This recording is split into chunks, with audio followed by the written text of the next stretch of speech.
The views and opinions expressed by our host and guests are of their own opinion and experience and are not representative of their occupations, houses of worship, or any other intellectual property. Athens Avenue is not liable for its audience's adaptation of said experience over the next hour. What is Athens Ave? Athens Ave is a hangout where the body of Christ can come and wrestle with our witness in the world that is becoming increasingly intolerant to our presence, to our position, and most of all, the praise to our God. What is Athens Ave? It's where we give a biblical worldview on life and ministry and seek to courageously respond to it as it's happening. You never know who you might see on Athens Ave. On Athens Ave, you're going to hear gossip in the pew. You're going to hear a fight in this corner. And on Athens Ave, we'll provide wisdom from the men of Issachar. It's always going down on Athens Ave. Make sure you make it right on Athens Ave.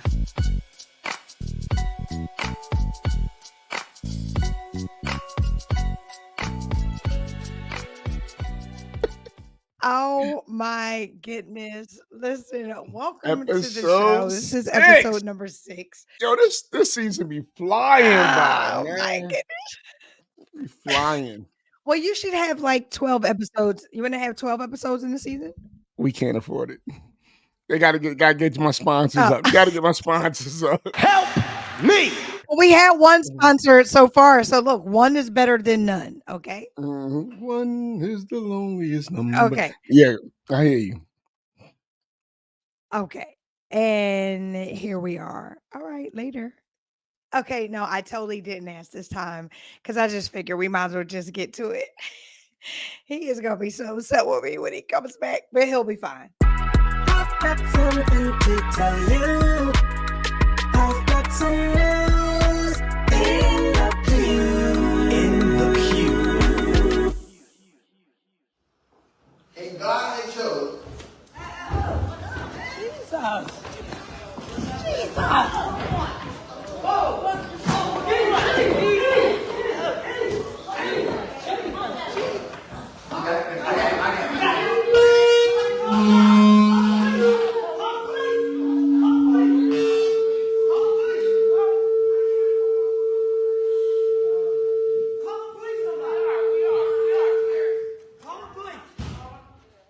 Do you need security at the church or no? I'm just saying. Absolutely.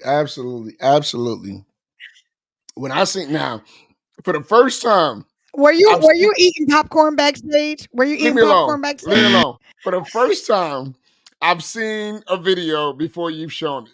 So this is the first time I get a chance to say I saw this video. Because when I saw this video, I sent it to everybody. Like, hey, look here. If a cat be able to walk up in the front and do that. So first I thought it was staged. I really did. As I researched it, I found out that the gun had jammed on him because I was trying to figure out who pointed to him. You know what I mean? Like what you going, but the gun actually jammed and it didn't shoot. But I was wondering, was this staged? Was it phony? Was it not? But it wasn't. It wasn't staged. The dude walked in and dude pulled it out and dude went to shoot and the gun actually jammed on him.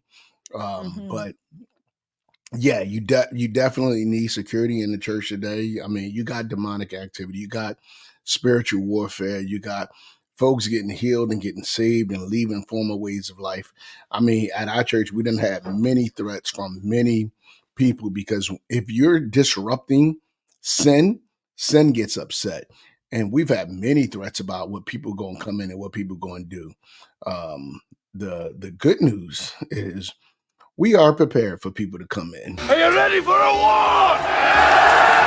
This ain't the spot that you want to run up and do that. Huh? Because we not only do we have, but we practice. You know, we go to the ring. We're organized in how we practice and what we do. So yeah, but no, the reality is that you just can't be lax. You know what I mean? You can't, think that you can just come and fight against darkness, and darkness is not going to just open up your doors and come in and try to stop what's happening. So, I mean, we can laugh, we can joke. I'm glad that gun didn't go off. I'm glad that those who were in that church didn't get harmed in that course. process, man, because this is a serious matter. I mean, just because the gun didn't go off, don't make it a less serious matter of what the church has to Correct. actually recognize and understand in the world that we live in today. I mean, it's incredibly disturbing to think that something like that could happen. But I think, depending upon your context, where you serve, something like that can happen frequently. And so you need to be ready. The proximity, the fact that he was able to get that close is disturbing. But that's the nature of ministry. And God was gracious and jammed that gun. But, you talk about, after that gun jams, we might need to just break out some oil and anoint him because he would need it. He would need to be healed. No, seriously.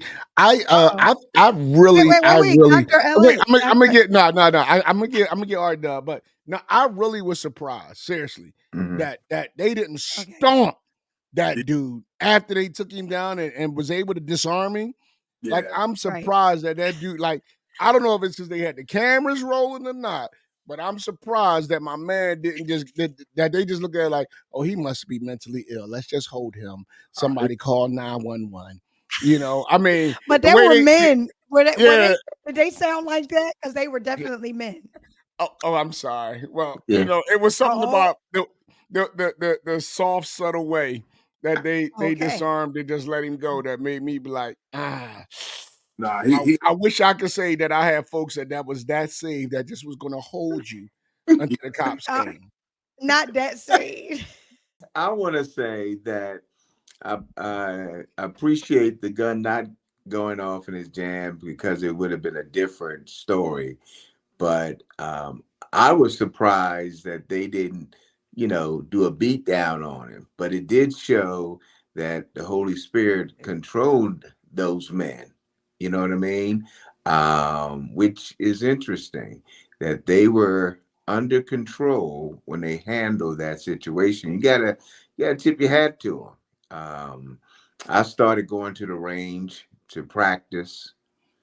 Oh, Jesus. And it's interesting. Jesus. I think we I'm just saying. Some places gonna be slow singing and flower bringing. And flower bringing if my alarm burger starts alarm starts ringing. Yeah, man. Huh? Since I got the fellas up, PK, I'll excuse you. We'll go right into my favorite segment, guys. This is literally my favorite segment. In this corner.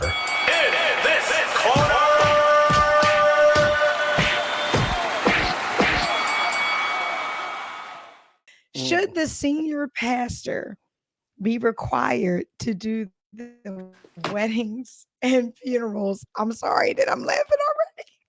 I'm telling you, you're laughing. I already know what you're going to say.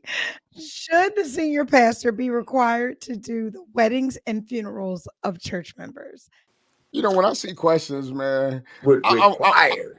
I'm wondering what is behind the question. You know what I mean? I'm really wondering, like, because when the question like that come in, I'm like, all right, is it a pastor that's trying to say I'm doing all of them here because that's what I do, or is it a member saying I wanted the pastor to do it and he wasn't available? I don't know, what's the heart behind this, but go ahead. I'm gonna let you go ahead and speak. But to this. I was thinking the same thing. It's not like somebody wanted to have the pastor do the wedding, but he was going on vacation and he didn't rearrange the schedule. Right. Of that nature. But I think the word required, I would say, I believe that doing the wedding and funerals of members should be within that pastor's ministry description. I think so. Without a fee.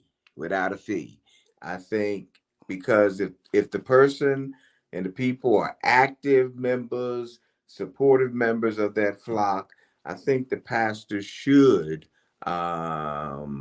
be available, and he can put a stipulation on it. I'll do weddings provided you go through premarital counseling. funerals, but it's based on the pastor's availability and schedule, that kind of thing. But I guess the word required, but I do think it should be a part of his ministry description that this is his service to the people of God who have been faithfully participating, members of the body of Christ, that local assembly. I think that should be a part of the pastor's job description, if you will. Okay. Well, I think part of it, I would say, it depends on the size of the church. I mean, Yes. obviously, if you got a church with 2,000, 5,000, 10,000 members, to expect the pastor to be able to do every funeral or every wedding, I don't think is realistic. Mm-hmm. I think there is a capacity because you want to care for that individual, and if that individual is doing 4 funerals and 3 weddings, a week, and yet you still want him or her, whoever, wherever, to shepherd and Mm-hmm. lead Bible study, and to pray for you and to prepare to lead you and give vision to you, like that's a lot. That's asking an awful lot. And I think when you go to smaller churches, you're not even talking about mega. You're talking about somebody who's potentially bivocational. I know where I'm at and where I lead. 70% of the 70% plus pastors are bivocational. So, they may work on Saturday. They may work in the evenings. So they have a job that they have to do to work as well as pastor the church. And so they may not be available to do every member's funeral or every member's wedding. So I think context plays a part when we talk about required. Then, I think you just got some that have a better relationship with individuals than others. And so I got, four other guys, you know what I mean, who's licensed, who's next to me or whatever. So if your relationship with one of the associates is greater or deeper, or they the ones who did the premarital counseling for you, Mm-hmm. for me to step up and say I'm going to do the wedding versus allowing a person who did the premarital counseling with you, because I'm gonna exert my authority because I'm the senior pastor. I also think that can be an issue. So I think it is really has to do with the culture that you're in, the size of the church you're in, the relationship that you're in. So I think it's more than just a yes or no. They should be required to do it. And I can understand that based on the size and things of that nature, and that makes sense. And also relational. But I'm just looking at this, and I'm superimposing into this that this question may be from a disgruntled member of the body of Christ, and I'm Mm-hmm. saying that. And only thing I would tweak that word required. I think it should be a part of the job description, and context does mean the difference, because quite naturally, if you have 10,000 members and 5,000, 2,500, but if you have 100, 200, I think this can be a doable situation. And if someone else, another staff pastor, associate, has a better relationship, I think the pastor should give way. But I think on the most part, that it would be almost like a discipleship component too. You're saluting family coming together, and you can be a part of that situation. And then also you are honoring that person who went on to be with the Lord, and who better to do a good send off than the pastor who cared and ministered to him. Yeah, you always trying to bring some other things in. It's interesting the way you do that. But I'm not even gonna follow your rabbit hole and go there. But Okay, okay. but I'm gonna say, like, sometimes seriously, I think there's um insensitivity to the pastor and to his life, to his schedule, to his family, because it's not just the members. It's do my nephew, do my grandmama, do my mama, do my aunt, do people who ain't never came to the church before, but as a relative of mine, but I want my pastor to do it. And so I me, I pastor pastors. So I know pastors who have been thrown way under the bus for not doing somebody who they don't know, but they related to their member, because they expect their senior pastor to do it. So I think, there always need to be a level of sensitivity involved in both sides, because the truth is, if I am doing everybody's funeral and family member funeral and everybody's wedding and as well as everything else I have, that I'm called to do, I could neglect my own wife. I could neglect my own children. I could neglect my own personal care. And so many individuals who end up falling because they've neglected everything in their personal circle to care for everybody in their ministry circle, and they go over and above because of the required expectation, right? As opposed to it being a contextual sensitivity to who it is and what's on their plate, and being able to make sure that they have a healthy schedule so that they can be a healthy pastor and lead a healthy church. Well, I think you stretched it a little further than what the question I did what presents. you did. No, no, I just was no, doing no, what you was no, doing. no, no. That's not You said a member's family member and all that. No, no, we pumped the brakes there. We're talking about a member. We ain't going into all them. We're talking about a member. I think to go beyond the member is a different, and that needs to be understood. The pastor needs to say, "Hey, I am available. I'm not available," and the people need to understand that. so let me say this, and I'm not trying to cut you off. I ain't trying to battle you in the Yes, you corner. are. But They go ain't ahead. got to ring the bell. But let me say, so Don't like ring the bell because I got to come back. so let me say my youth pastor, right? My youth pastor got a relationship with young Christian, right? And young Christian, is 13, and he done led young Christian to Christ, and young Christian got baptized, right? He was there to do the baptism for him, right? So he got the relationship with the young Christian, right? But then what happens if something happened to young Christian? I would still expect him to be the one to do that because of the relational, the equity that he done built into that family with that individual. All I'm saying is I can sometimes understand that. me being a senior pastor, it doesn't necessarily mean that I have the closest relationship with every member there. And so True. sometimes others have greater connections or relationship with them. And so for me to supersede and exercise my authority to do it when maybe they should be the ones who do it, I think should also be taken in consideration. That's all I'm I totally agree with that.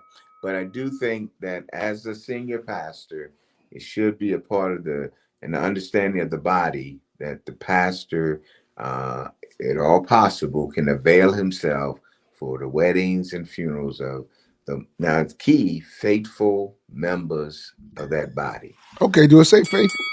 I ain't Yep. see faithful in the question. Oh, okay, we stretching it again. All right, no, Yeah. I just wanted to make sure because it always seems like one of us can stretch it, but the other one can't stretch it. I'm just saying. I always But interested in you myself. always give way to the seniors. Usually you do. So, Okay. Oh, I'm Oh, here. I'm here. Yeah, I'm oh, here oh, on the she's back. box. The Okay. other box. Yeah. Hi, Okay. guys. I do. Okay. Okay. All Okay. right. Let's go ahead and let's go ahead and bring in PK. PK, what say ye? What say Uh, ye? Should yeah. the senior pastor be required to do the weddings Well, and all that? I think the word require is Mm. the big. That's the big word. Number one, senior pastors are not the Pope, and I Oh, think wow. we need to mhm. really Oh, kind of bring it down. oh, I think helping people to understand that there isn't anything magical that happens when a senior pastor does a wedding. I understand the relationship and everything like that, but just wanted to add that. And I mean, if it's an environment, I mean, you have hospitals that are training hospitals. You got churches that develop leaders well and give opportunities for that. And so the majority of weddings and funerals are going to be done by senior pastors. So I mean that's a given, but folks need to understand. Look, there's others who can, and I think if it's a discipling church and churches developing leaders, then it won't seem like such a shock when someone other than the senior pastor does a funeral or a wedding. And got it. so I think people are trained as to how they approach that whole issue. They are part of a tradition and sometimes we can help folks break with tradition and think in terms of these are regular individuals, and they're not super people. PK, he done did weddings and he done did funerals, he done did burials, because not only he's been trained to do it, he's been empowered to do those things, man. I So agree. basically, RDub, you're not empowering your That, pastors. So that that's that's not basically what that's he just said. that's hey That's hey. basically what he just said. And so we're I, gonna go into a See, yeah, commercial no, break. no, no. When Dr. Anderson invited me to be co author of this very important book, I felt both gratitude and deep anticipation about what God was seeking to do on behalf of pastors' wives, as well as apprehension about what it would be like to tell real, authentic stories from the heart. I shed tears of great humility that God would trust me to be part of such a project. Pastors' wives are not often encouraged to talk about their reality as they come alongside the men that God has called. The deep reverence that people often give to the men of God is not necessarily given to the partner walking alongside him. At best, the wives may be appreciated for the gifts that they bring to help in the pastor's work, but at worst, wives are often expected to be silent partner who is to show up poised and polished and quietly remain at times in an invisible space. Okay, so we're back. Oh my goodness. mhm, What, yeah, guys, you guys never know what happens backstage. It is a yeah, great yeah. time, is it not, Dr. LA? It is a time. It is a time. Great It is is great a is just one time. adjective, but it is a time. Absolutely. Yeah, I Well, would let me concur. go ahead and introduce my favorite segment, guys. You already know what AB calls them, the theologically deep dudes. Men of Issachar.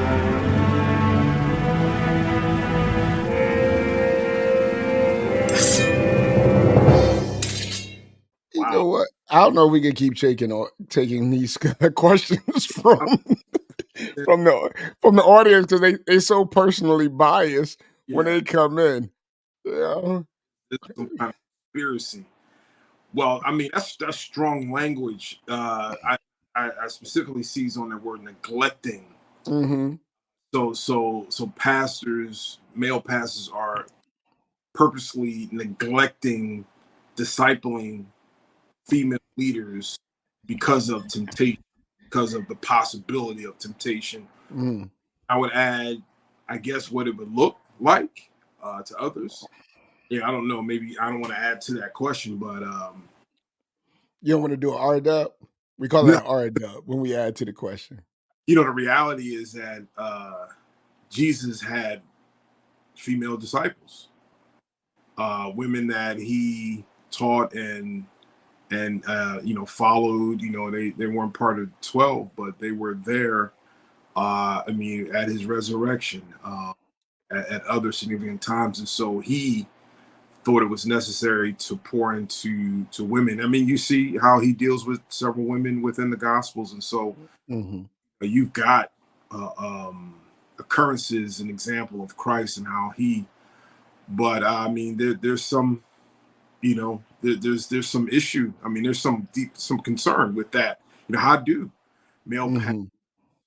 uh, disciple leaders, uh, with regard to temptation, with that in the backdrop? Well, I think I know I was terrified when I came into ministry. I'd heard so many horror stories about individuals falling. And so from day one, I'm like, oh, I'm never going to counsel a woman. And I haven't, you know what I mean? And so, as as a sense of protection, because of what I've heard. But I think the heart of this, I think I can understand. I can understand. I was talking to my wife a few weeks ago, and I was telling about we got a couple of women who feel like they have a calling on their life. I said I would be instantly having lunch or breakfast with them if they were a man Mhm. exploring that call. But because they're a woman, I'm like, okay, let's see when we can set up a Zoom. Okay, let's like so it's the Yeah. it's not the same.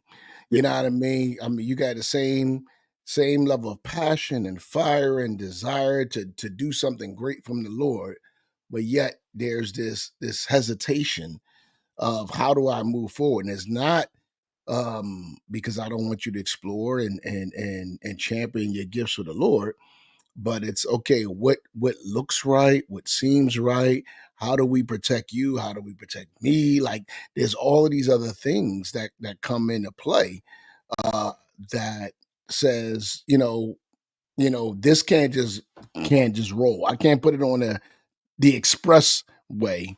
Mhm. We got to put this on a slow roll, the ramp. Let me see when my man is available so we can all get together. Like, Yeah. and so I genuinely understand this challenge. I'm gonna say that. Yeah. Yeah. Yeah. And the whole adage, the whole requirement of leaders and elders to be above reproach is one of those things that must be a part of that conversation. And just even, you think about the landscape of ministry, where there have been scandals and Mhm, uh, mhm, has been an issue, and so it's almost as if that we hear the headlines, we hear about the scandals, we may hear of local issues that pastors have had with female leaders within the church, and like we want to go above and beyond to secure the reputation of ourselves and the church, and that may get in the way of training a female or woman who feels they've been called to be a leader. And it's just like the whole safeguards you put in place, and also the whole those safeguards are to build back trust, because a lot of people have they'll blanket blame or generalize everyone. you know mhm, you're a male mhm, pastor, then you must be doing something, you must be mm. have some secret that you do. There's your thing, and you can hear it.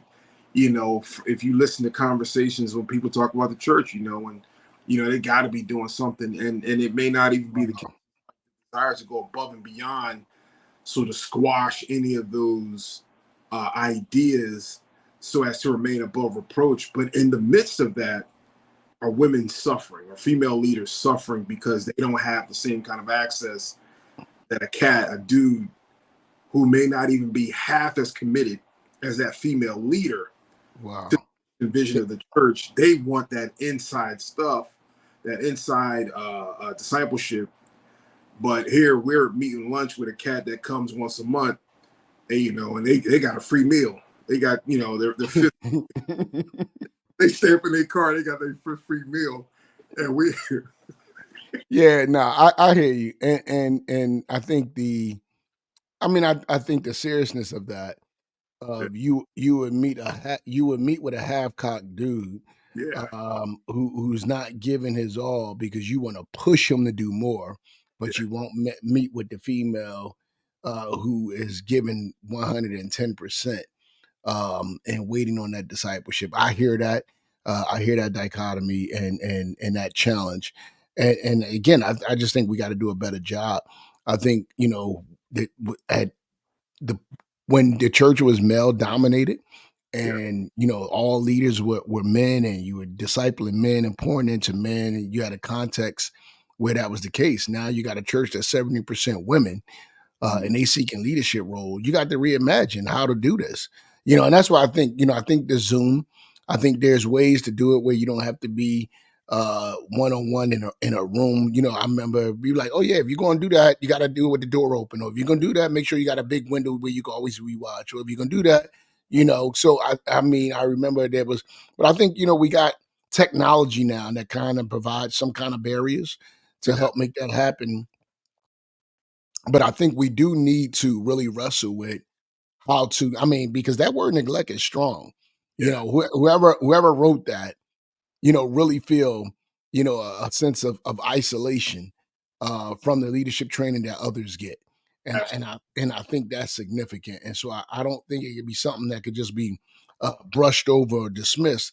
I think it's something that really calls our many top male dominated leadership churches to say, how do we do this? How do we not neglect them and help, equip them for the work that they've been called to do, wherever that work is, equip them for that work in a way that doesn't compromise us or call us our behavior or our conduct or our integrity into question, but that also equip them to do what the Lord has called them to do and put them under your care. Because if you don't do that, guess what?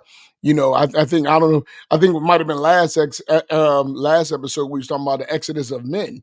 You know what?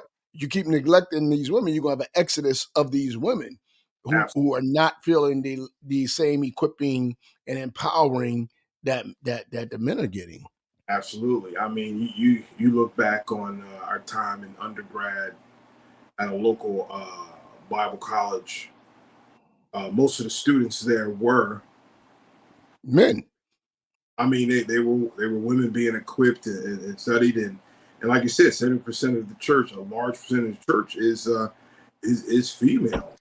And how do you unleash them? How do you empower them to be all that God has called them to be, and really authentically and earnestly push them into the purpose that God has called them to be about? And I think cohort style. We've been a part of cohorts and that whole piece where you train together, developing deacons and we did that together, and that was a constructive, purposeful way of training, and it was successful. Mm-hmm. Mm-hmm. I think those are great ways of doing that. But I think the key, as you said, we cannot neglect. We've got to pour into, because that would be, we would be abdicating our duties to make disciples. And we would have to give an answer for that as well. Absolutely. Bad stewardship. No doubt. Nah, good stuff. Awesome sauce. Good. RDub, what say ye? Well, I'm in agreement that there needs to be a ministry to the females in leaders preparation. And I think we just have to be wise on how we do that and not always make the assumption that it can go left. I think the attitude that we approach it is going to be significant. Treating her as an equal, doing a cohort, as PK said, I think will be good. But we have just got to be wise on how we handle it. The word neglect is a strong word in my mind, but I think that we just have to be sensitive that there is a reality that we do have an enemy, that the devil, and we can't pretend that temptation does not exist. And that's the thing. And that means we may need to raise up and empower women leaders to do that mentorship. But how do you do that? That's the question. How do you do that? So, let's be clear. If a man came to you and be like, hey, Pastor, can we go to lunch? I want to talk to you about the call I got on my life. You'd be like, sure, let's schedule something. Wouldn't even think twice about it. Female came to you to say the exact same thing. Hey, Pastor, can we schedule a lunch? I want to talk to you. I feel about this call in my life. You'd be like, hey. Mm-hmm. You know what I mean? You're going to hesitate. Like, when can I, let me, it's just not, you know what I mean? I know for me, it's just not natural. I can't say yes. Right. You know what I mean? When I see a pastor and a female at a restaurant, he'd be like, yeah, I'm having lunch. And, we got a guy who take pictures, and I'm like, you know what I mean? What's happening? What, you know what I mean? Is messed up. But you automatically look at him like, is that really cool? Let me hear from a female perspective. I do want to hear that. I know, because I was like, all of the men are talking about the female. Go ahead, Sone. Let's hear what you got to say. I want to hear what the female got to say. I don't know who asked this question. Maybe they feel neglected by their pastor because they think that their pastor likes them. I'm not really sure, but this I don't know. this All I I just was I gonna, don't even all I was asking you, I don't like the question. as a female, I'm asking you, as a female, if your pastor could not show you the same attention that he showed a male when you felt you had a calling on your life, and he didn't show you that attention because you were a female, like, how would you feel about that? That's really what the question is getting at. But that's not what the question says. But I guess I would feel a type of way, but I'm also a different type of female. And I realized that while my pastor is my pastor, he did not give me the gift, nor did he call me. He is a man. So my thought about this whole question in general is it's the fear of temptation part that I'm stuck on. And I don't know. I don't like the question. So would you leave the church if your pastor didn't give you that level of attention? I'm not leaving the church.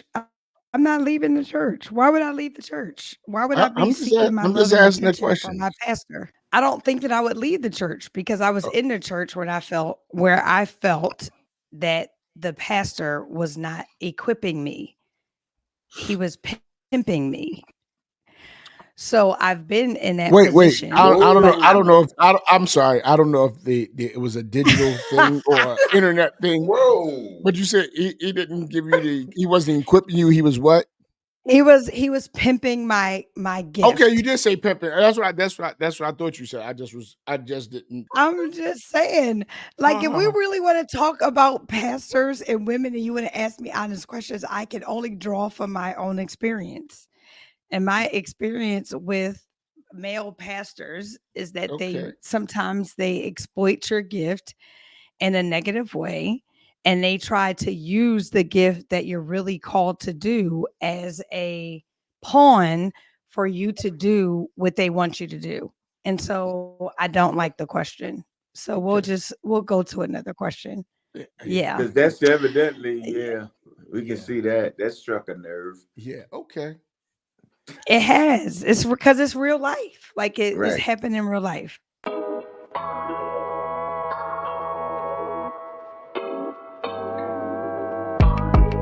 I've revealed some things and shared some things in us and really some blind spots that we have when it comes to covering our wife in ministry.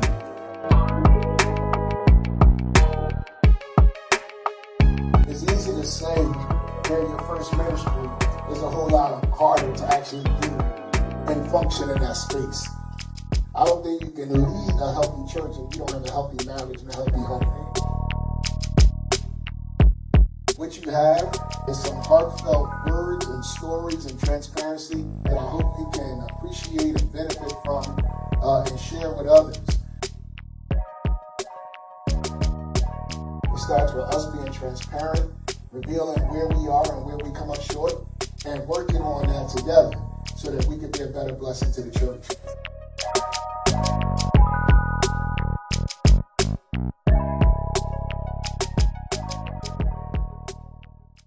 We got next.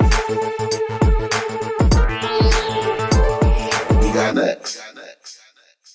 It's my favorite segment. It is We Got Next. Let me bring in the players. What's up, Janae? How you doing, girl? Hey, girl. Hey. Hey, girl. Hey, what's up, Allie B? What's going on? Hey, welcome. Hi. Hey, Allie girl. Hey, boo. And last but never least, What's my up? guy D. What's good? How y'all doing? What's up? Hey, how y'all doing? Feeling good? See, I'm actually on the app today. Oh, You listen. are. I see your sign. I see your background. So you actually on the app. Let me tell y'all something. Y'all are spicing up Athens Avenue in the best kind of way. Guys, I didn't pick these topics. I just want to give another disclaimer. I didn't pick these topics. But the topic is weed a no-go? Is there any mention of weed in the Bible? Let's ask Siri.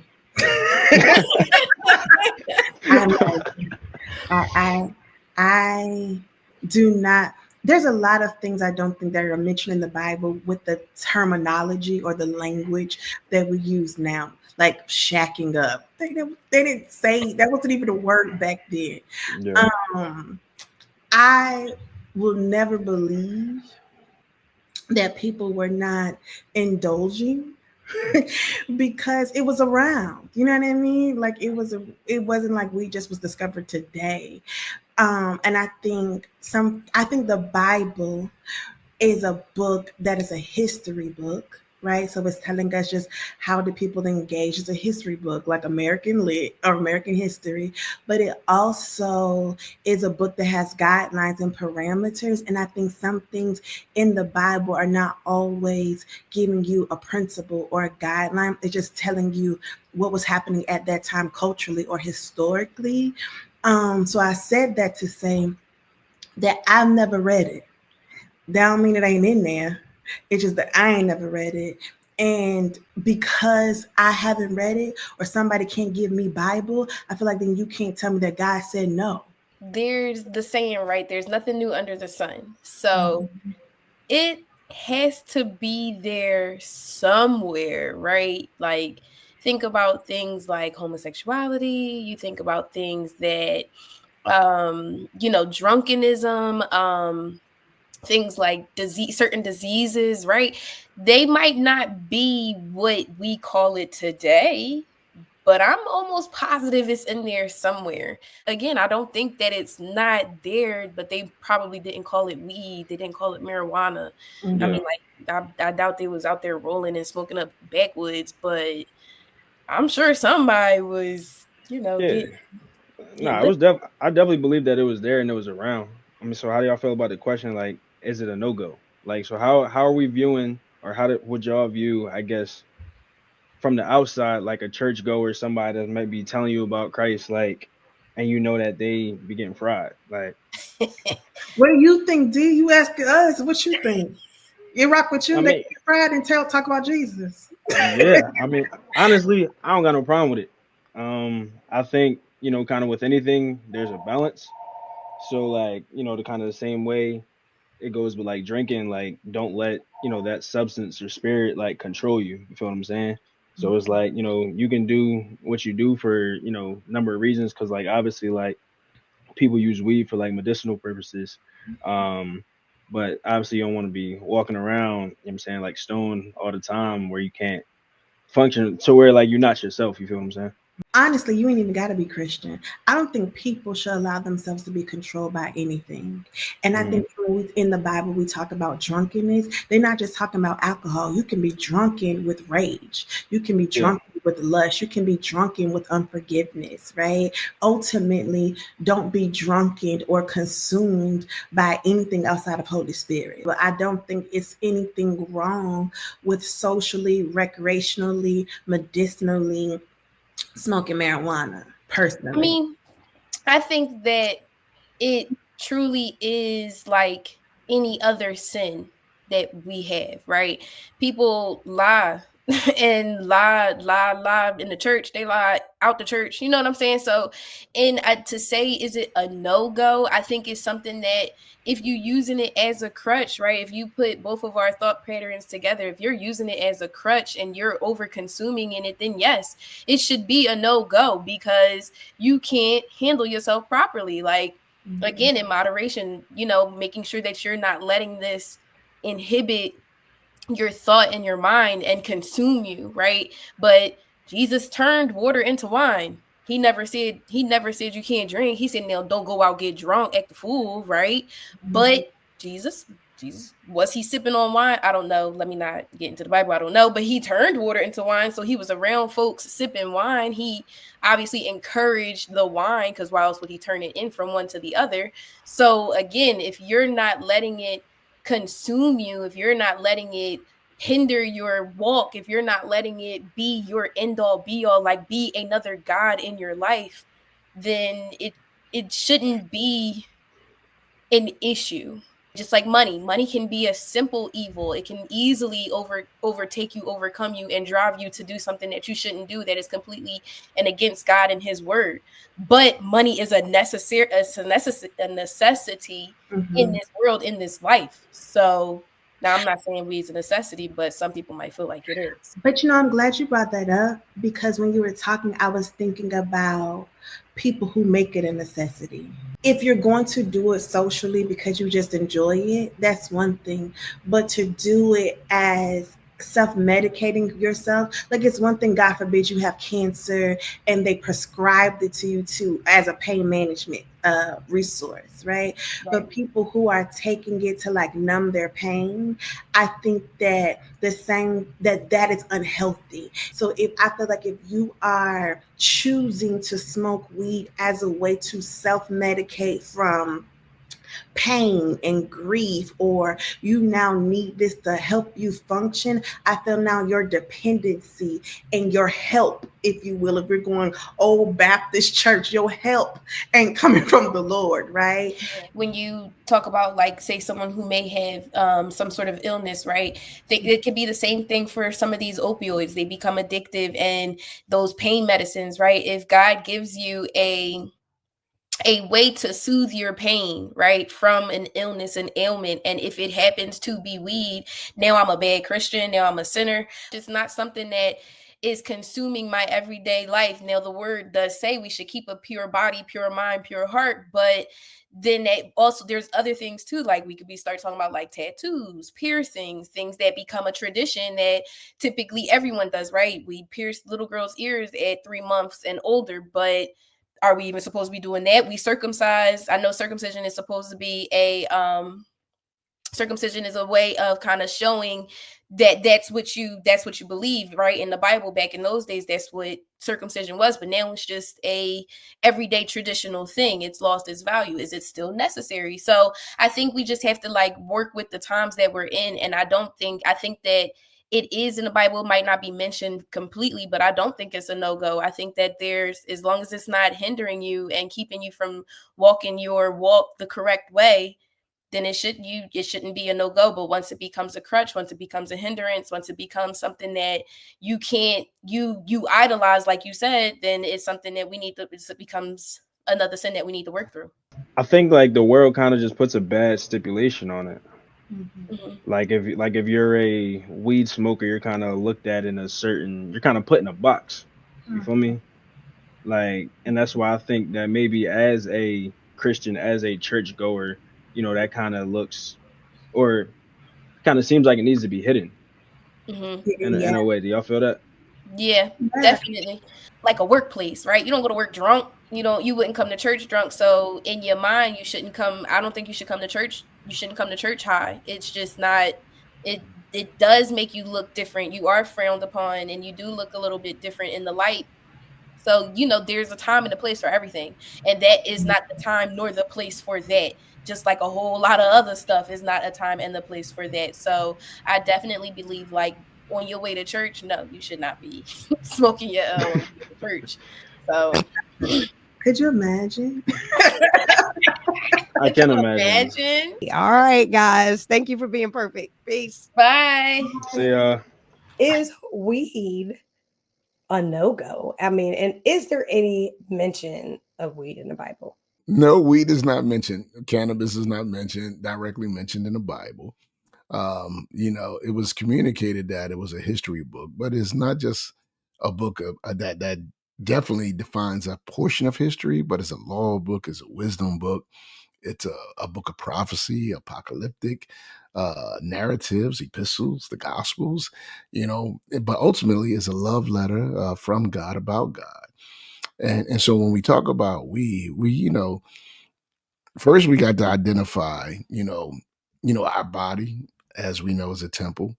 And being, drunk on wine or impaired by weed versus high on the spirit of Jesus Christ is a no-go, right? And I think there's some very real dangers. Now, for some, based on where you are, it could be a gateway to something else stronger.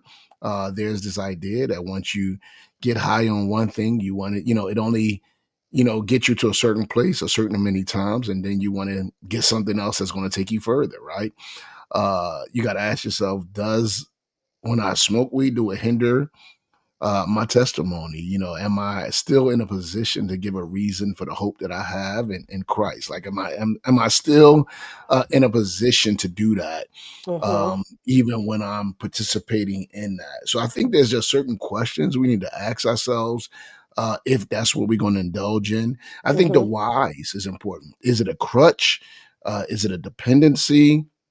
Because it is psychoactive, meaning that it does alter the mind. It does stimulate the mind to desire some level of pleasure. Now, some of that pleasure could just be food. Hey, I just got the munchies.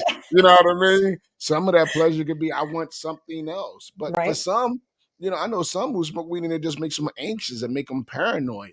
But what we do know is because of the psychoactive nature of that what is THC, it lowers your inhibitions, We right? know what it's called. Don't be talking about something. What is that? THC. Hey, Go so ahead.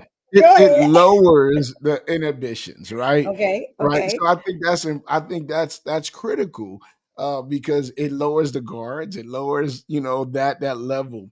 And so I think it's important that we recognize what it does, Okay. and then recognize, can we handle that?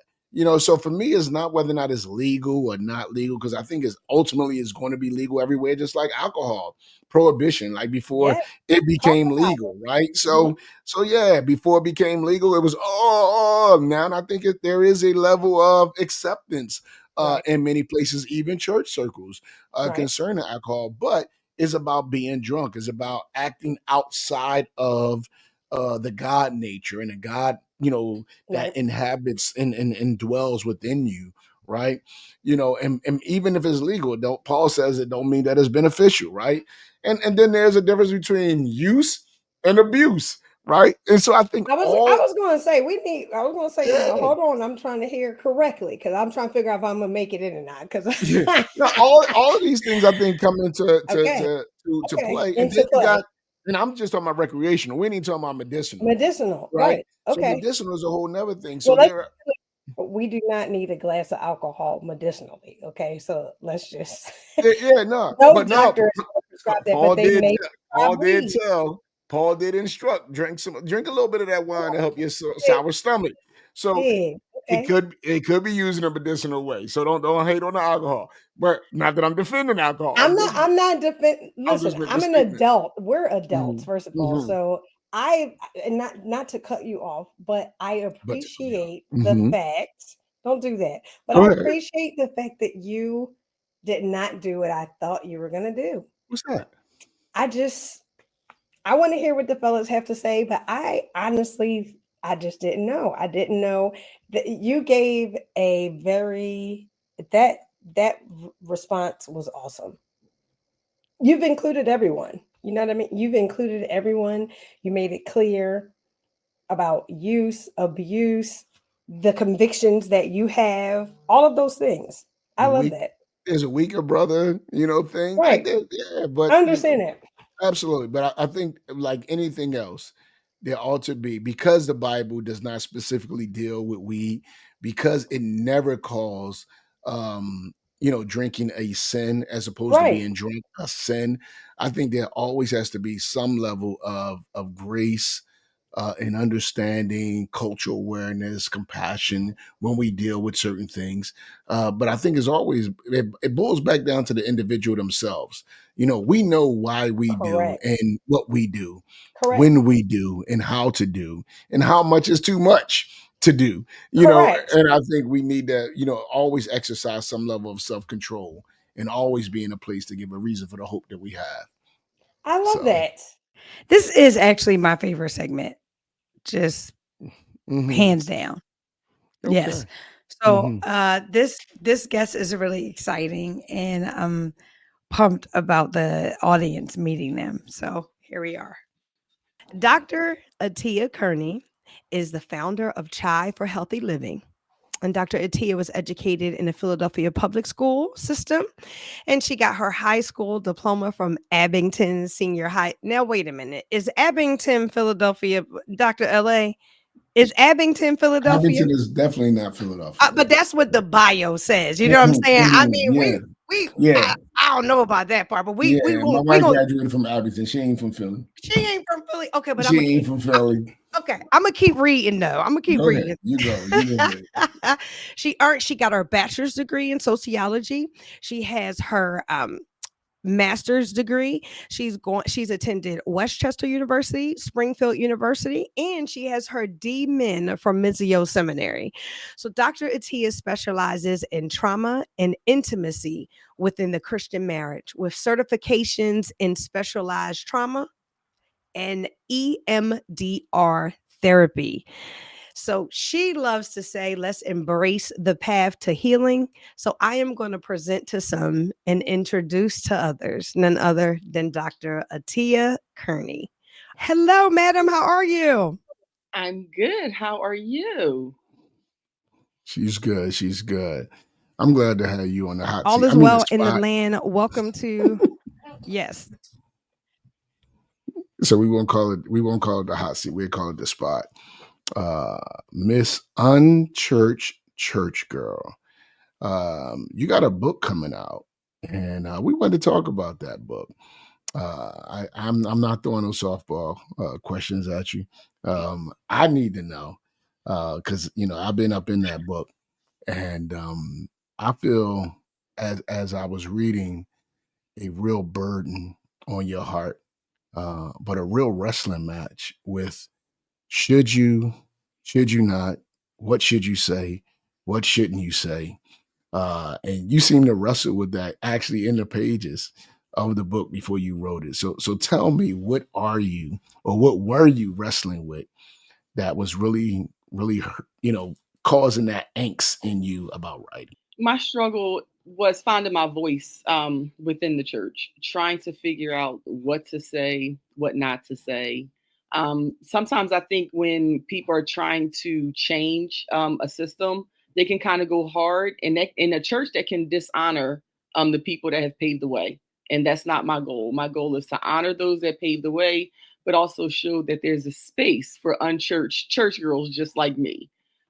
So it was me trying to pay homage, be careful, but also speak my truth and the truth of many women, like me, that left the church and came back, but struggled with coming back because of some of the scars from church. So what does unchurched church girl mean if you grew up in the church? What does that mean? Define that for me. So I am the original unchurched church girl. The original. Yeah. Okay. Like it is based off of women like me that don't know where they fit. You love God, but you can't necessarily do the church people all the time. I'm 45, so I grew up in the 90s style church, and there were a lot of things that I didn't like, so I ran away from it. Then I felt a burden to go back to the church, but I didn't know exactly what to do with that because I felt uncomfortable when I left. So unchurched church girl is somebody that doesn't fit the cookie cutter good girl version of what people think a Christian should be. And because they don't fit that version, church didn't feel like a safe space. Okay. I hear that. So I know when I read, I think early on, like chapter 1, you talked about how you could share your story in secular spaces, but you didn't feel comfortable to share it, I guess, in church spaces. You thought it'd be taboo for most. What does that mean? Help me. It means that Christian women in church don't really talk about things. Everything is surface. Everything is polite, pleasantries. The sky is blue outside, but they don't get down to the real issues. So I felt as though my story was taboo.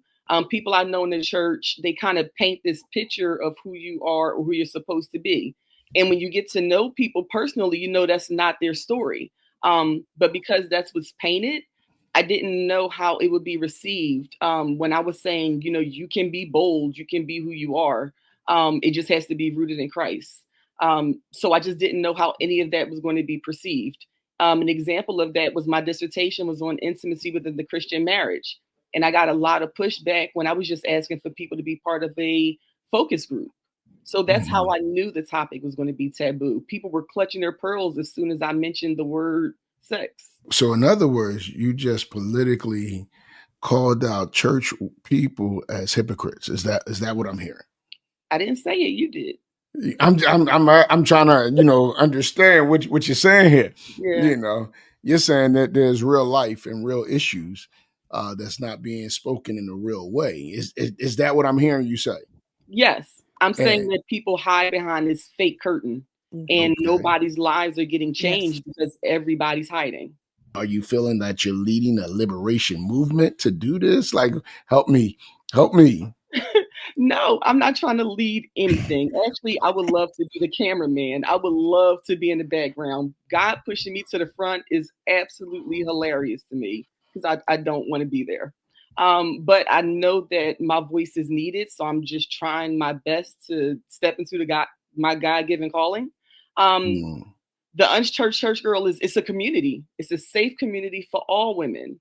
But its exact mission is for women that did not feel safe in the traditional church. So I want to give them a voice. I want to show them that it's okay to be who you are, stand in your truth, be bold, be courageous, but make sure all of that is rooted in Christ. And as long as you're doing that, it's okay. Are you calling for them to have a safe place outside of the church or inside of the church in order to deal with the trauma that they may have faced?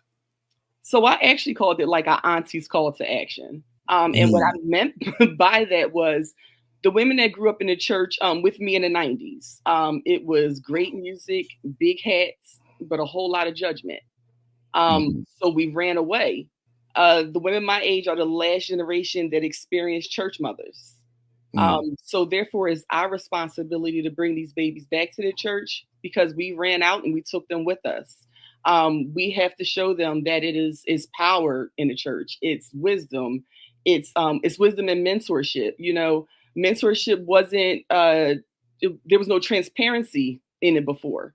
But I think if we do mentorship now with transparency, real lives will be changed. I think that a lot of times older women will forget their backstory. And I think that's what happens a lot of times in the church. You get saved and now everybody's holier than Jesus and they're not telling their truth anymore.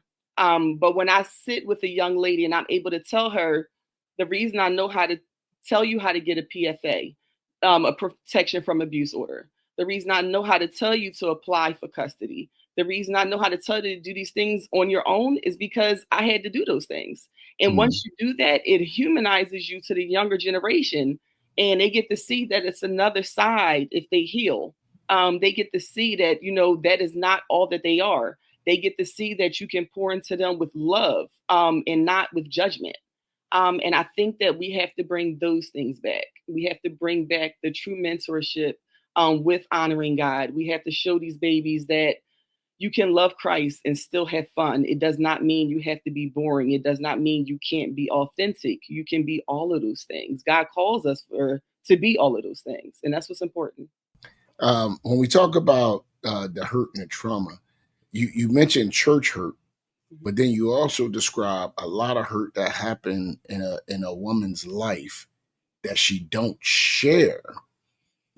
So can you kind of help me understand the dichotomy between the two, the difference between what you're describing as church hurt, and what you're talking about when you talk about trauma in a life? Like, how does those two things, are they separate, or like, how does that work when you describing those things?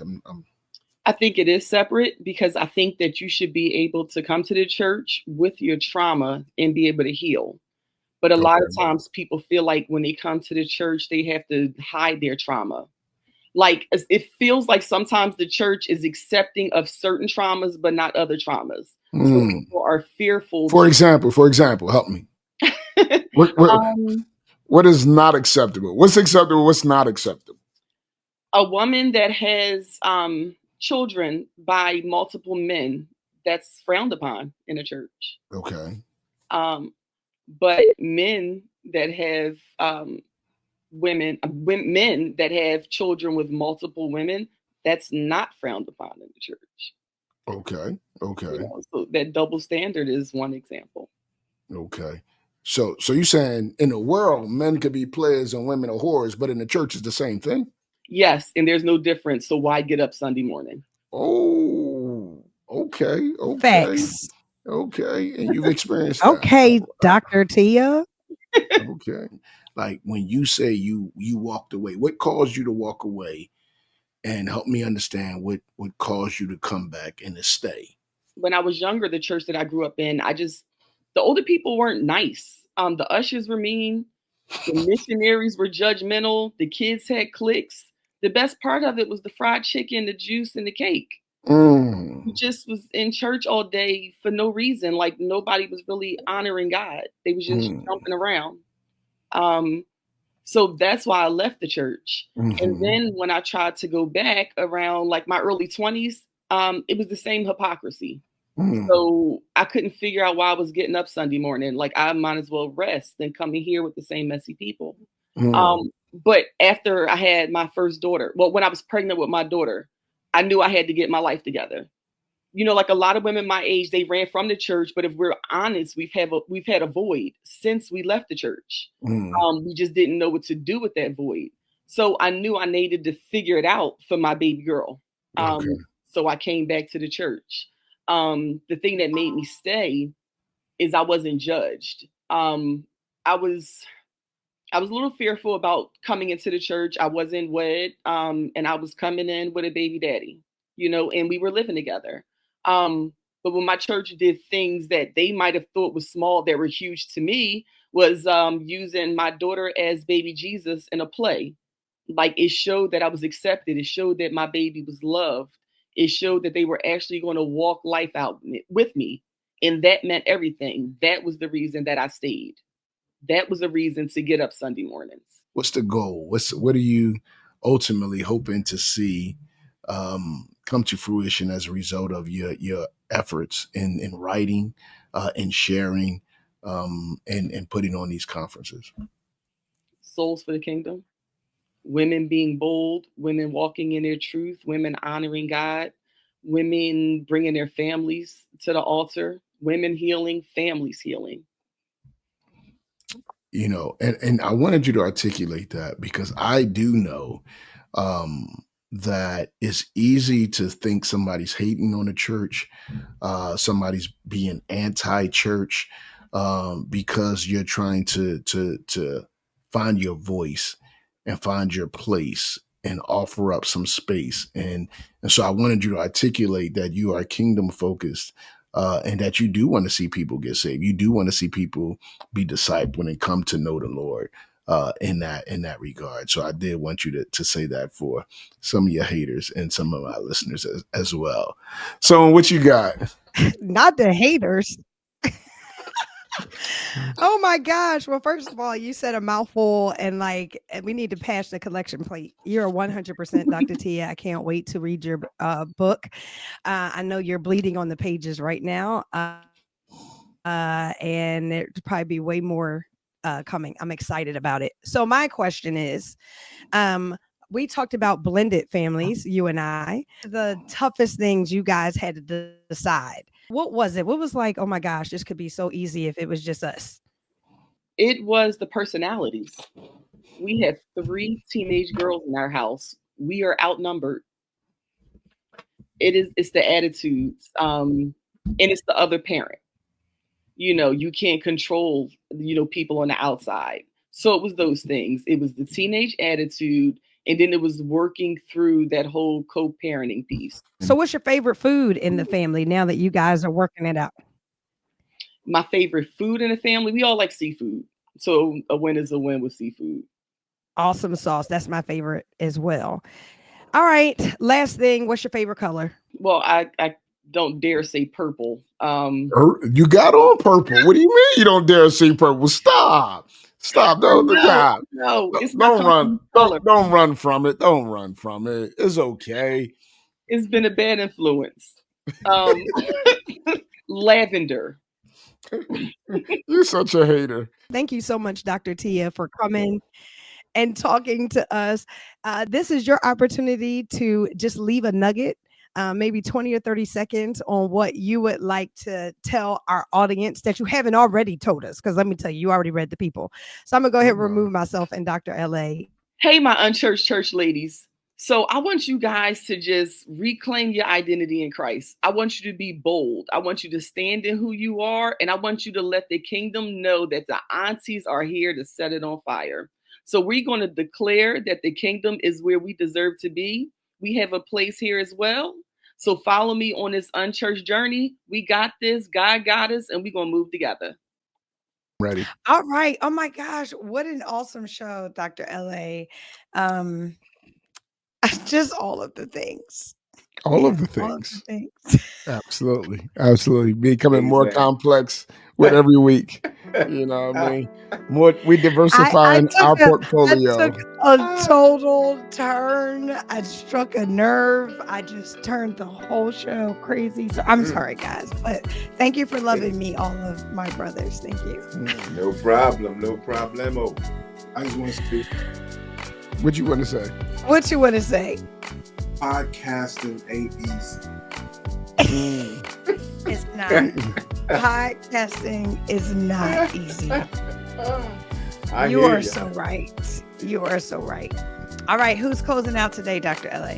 He said anything goes when it comes to those, but podcasting. I understand I was exactly. like, what? I understand exactly what my man is saying. I hear you, bro. I hear you. Podcasting ain't easy. You know what, guys? We just have to go. We're just gonna go. Have a great night. Hey, but remember, podcasting, it ain't easy. It ain't easy.